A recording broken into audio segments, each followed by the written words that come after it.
For shipwrecked treasure hunters, it's a game of patience and persistence and being in the right spot at the right time. Deep down on the bottom of the Baltic Sea near Sweden, a team of salvage experts may have hit the jackpot. The trouble is, so far, this bounty can't be explained. Peter Lindberg has been in the business for almost 20 years. This vintage champagne hauled from a century-old wreck, one of his sweetest successes.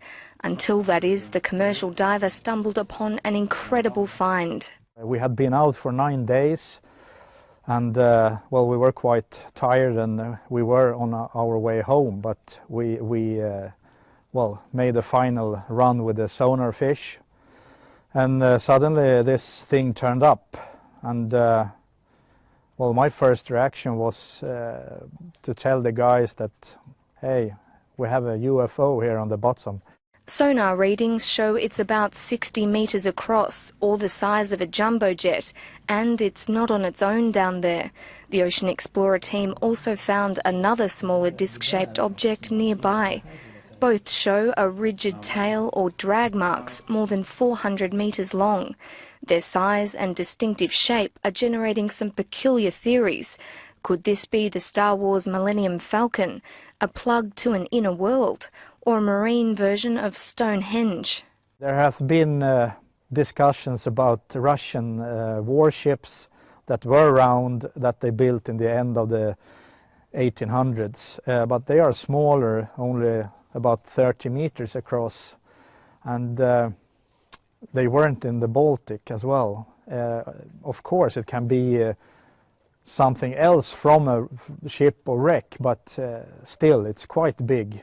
Yeah, you have the disturbances from the waves. The head of archaeology at Sweden's Maritime Museums says this type of imaging, called a side-scan sonar, doesn't always reflect what's actually on the sea floor.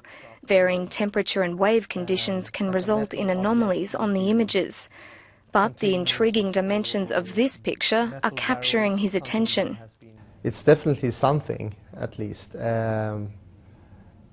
I'm not sure that you will see very much when you go down. If it's a more natural geological formation, it might be that it's hard to see.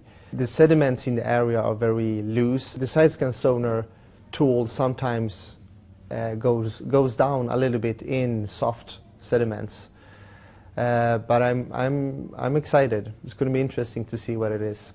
Andreas Olsen, who doesn't agree with treasure hunting and selling historical artefacts for profit, says the Baltic offers ideal conditions for preservation, with low salinity and no wood-boring organisms.